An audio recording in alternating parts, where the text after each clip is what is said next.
Kasama ninyo ang unang hirit at Enervon Prime sa pagsasagawa ng magagandang memories.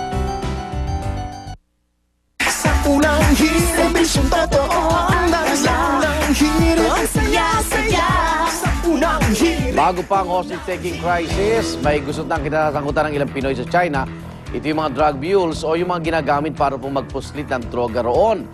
At kaunay din dito yung pagpuslit ng mga Pinoy mismo sa iba't ibang bansa, yung tinatawag na human trafficking, para gamitin sa iba't ibang illegal na aktibidad. Ba't nga ba lagi naiipit sa ganito ang maraming Pinoy? At sino yung ikangay sosolusyon dyan sa ating gobyerno? Yan po ating pag-uusapan. At kasama ating president analyst si Professor Winnie Monson. Maring Winnie, madadamay ba itong mga kasong ito sa nangyaring hostage taking? Hindi o naman paano? yata pwede yun, Arnold, mga kapuso. Because, matagal na itong mga kasong ito. Meron ng 75 people on death row. Pinoy yan? Sa China. Death row sa China for drug trafficking. Meron pang 68 people na I don't know, 68 people Ibang kaso? Hindi, 27 ang may bagong kaso. Okay. Hindi ko alam kung kasama dyan si Ronald Singson. Congressman, Si Congressman Singson. But there's, 70, and then there's 70 people who are in fixed terms, 68 people who are life, 70 people who are life, 68 people na fixed terms. Pero hindi life, pero fixed terms. Fixed term. In other words, talagang malala ang problema sa China. Hindi ko alam kung bakit ngayon ko lang nalaman yon that there are 205 people, Filipinos, in China who are in jail for trafficking. Wala, alam nyo mga kapuso, wala tayong magagawa dyan. If the penalty, alam naman natin ang China. Batas nila yun. Naku, kung papatayin nila yung kanilang mismo nga mga highest government officials, they not only fire them, they execute them. Yes. Hindi ba? Sa corruption, Do you think that they are going to do something about the Filipinos who are there? Kung yung talagang very strict sila sa kanilang mga tao, paano pa sa mga foreigners, hindi ba? Ang problema, bakit napupunta tayo dyan sa ganyang klaseng drug trafficking? But let us at least have the proper magnitudes here. Mga kapuso, there are about 1.5 million overseas foreign workers. We're talking about, I don't know, 3,000 people who are in jail all over the world. Okay. Oh, that is, my goodness, less than 1/10 of 1%. 1.5 million, 150,000 is 10%, 15,000 is 1%, 3% is 1/5 of 1%. Okay. Di ba? So, for the Filipinos who are there, talagang medyo grabe ang situation. But, let's face it, ang mga tao natin, huwag naman natin sabihin lahat tayo masasamang tao. There are people who are there, and I know a lot of these drug traffickers who are there ay nafuwersa. Hindi ba? Magbitbit. Ayun ang problema natin. Ngayon, the problem is, how are we going to stop that kind of use of our people? Okay. Diba? Na magbitbit ng mga pinagbabawal na gawat. Okay. Kaugnay po yan, makasama natin si Ma'am Susan Ople po ng BLAS Ople Policy Center, organisasyon pong nangangalaga sa mga OFW natin. Good morning! Binoto ko siya. Binoto ko siya. Diba? Gusto tayo, Mars. Hindi ka nagboto. Ako? Nagboto ka ba? Pinakita ko pa sa kuko ko? Sa tundo? Ano ba, Mars? Tama. Okay. Kasi dito sa mga reporters at saka media, hindi nagboboto. Meron tayong parang oras para makapunta noon. Well, anyway, you were one of my candidates. Thank you. Tawag nga dyan, Senatuts eh. Good morning. Senatuts? Okay. Uy, yung sitwasyon natin sa ito yung lumalabas kayo na nandun pala, ang daming bilang. Napababayaan ba yan or anong pag-asa maalis sa death row yung ating mga kababayan?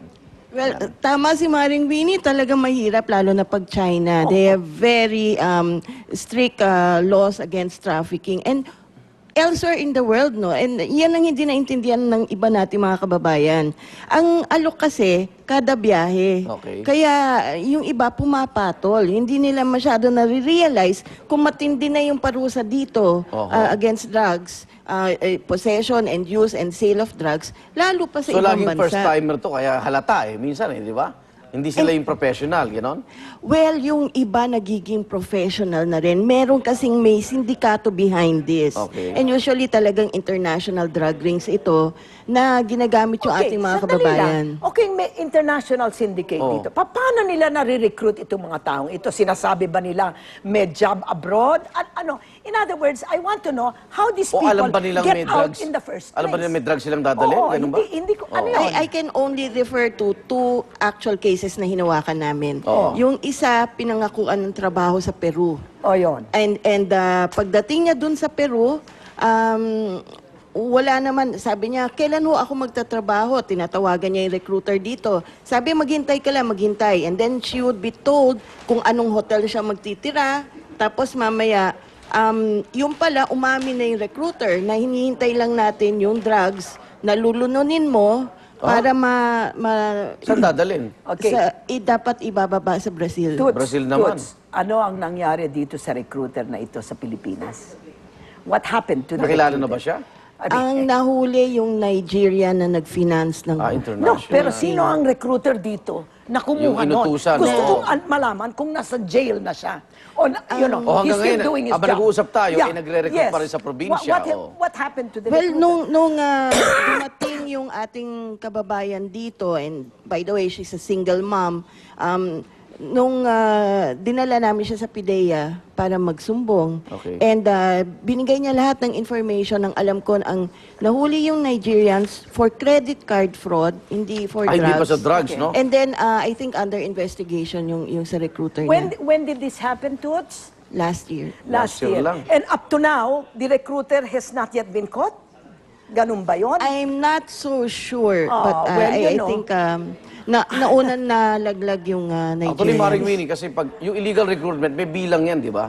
Para mawala siya sa status, di ba? Death penalty dati yan eh. Yung illegal recruitment, if you recruit three Or more. 3 and above, no? Oo. Yun, parang economic sabotage, Sabotage yun, na and yun. then that's an unbailable offense. Pero Okay. ito talagang down and right transnational crime talaga ito. And gusto kong malaman dito sa mga illegal recruitment, ilan po ang nasa karcel na ngayon? From your data, how many of these Wala. illegal recruiters are in jail? Non-bailable offense kamo Yes. How many are they in jail? Actually, for illegal recruitment cases, miss positive yung data. Ano ang nakalagay?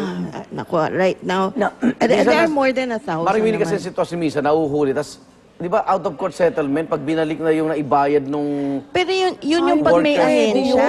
Ay, naku, ay, ang dami ko naranasan, Ayan. Maring Winnie. Oo. Pero ito, hindi ito yung may ahensya. Ito yung knock on your door. Oo. May passport ka ba? Gusto mo pumunta ng ganitong bansa? Kung may passport na ang tao. Madalas, Kung walang passport, may mga umiikot talaga sa mga probinsya Kung na walang nagre-recruit. passport, alam mo, Maring Winnie, minsan hinihiram yung passport ng kapitbahay.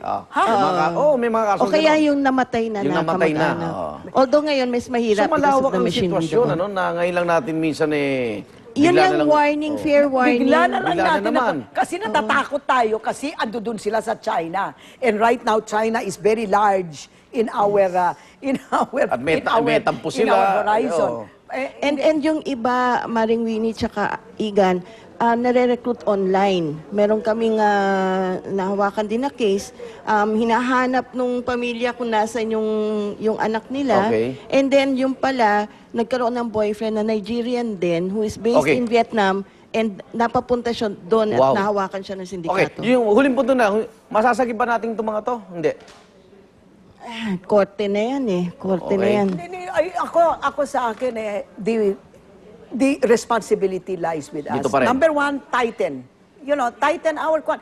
Kung alimbawa, nakikita mo, magtuturista sa Peru, yung isang tao, paano naman, siyempre itatanong mo, paano ka naman, May paano pera mo ka- naman oo. naisipan, pumunta sa Peru? Anong turista ka ba? Oo. Medyo yata may kalayuan yun. In other words, there are certain indicators that you can check. Oo. Anong ginagawa ng POEA? Anong ginagawa ng police? Yun dun sa mga Kasabot pa yung mga immigration. Alam ko sa Yung ang airport, yung importante. airport Diba? kasi. Dito ka sa window 4, mga Please. ganun, window 6. Alam na eh. Going to Peru, for God's Sa sake. drugs. Maraming salamat, Jeez. Maring Winnie Monsod. Coach, thank you uli ha. Aga Thanks mong so much, gumising. Tito Pai. Susan Ople po ng Ople Policy Center, Magigan. At patuloy pa nating babantayan itong mga kasong ito. Samantala, narito na ang unang balita.